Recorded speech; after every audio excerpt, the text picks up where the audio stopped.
făcut audiile lor. Chiar m-ați făcut. Personal, mai ales personal aici. Da, ca să vă las. Nu. Au. Nu m-a luat posibil. Nu, dar zic așa, e personal noastră. Că poate fi și... Ajung să-mi fac cu Marica. Dar rogă-te lui Dumnezeu să mă scăpte. Să nu vă mai dă. Ne ține numai pe drum. Și când ne întâlnim pe drum sigur. Da? De ce? Asta nu chiar așa rău. Nu e rău, dar e prăpădit că dă mi-e drag și îmi place de el. E prăpădit gașcă handicapat ăștia atunci. Și așa, handicapat cum îl cheamă, care se ta treabă cu el. Bucuriară e copilul. Bucur, Sorin, Vădeanu, care? Marca, nu prea mult. Dar și ăla e copil bun. Marca trebuie să știi să iei, știi?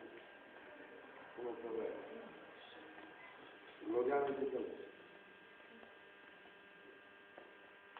Dacă se aude gălăgie de acolo, nu mai e gura lui tău. Și al lui Pătrână, de ei. Poate l-aude. Îi place? Îi pun schimbi. Țigări. Da, bună. Dai și mai. Dar ce dai de bună, mă? Cât se poate lua un telefon mai bun așa? Nu se ridici cu 1 milion. Nu de la sectă. de unde e cu mine? Și eu trebuie să ne schimb. Nu, este la ofertă. La tot ce este la Bănăreț. Și abonamentul cât e? Îți dă și de la de gratis la abonament. Ai fost de la gratis. Cum? $4. Deci 4 ori. Nu, cât e? 100 cât? Asta da. Da, plus ce vorbești, nu? Da.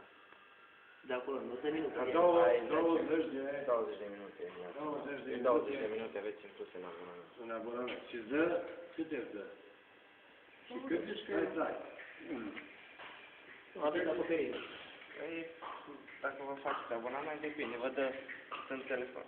Ăsta vi-l dă gratis la abonament. Asta vezi de gratis. E, dar dă o lungă. Mai și De lângă de pe lângă sora. Rotundă,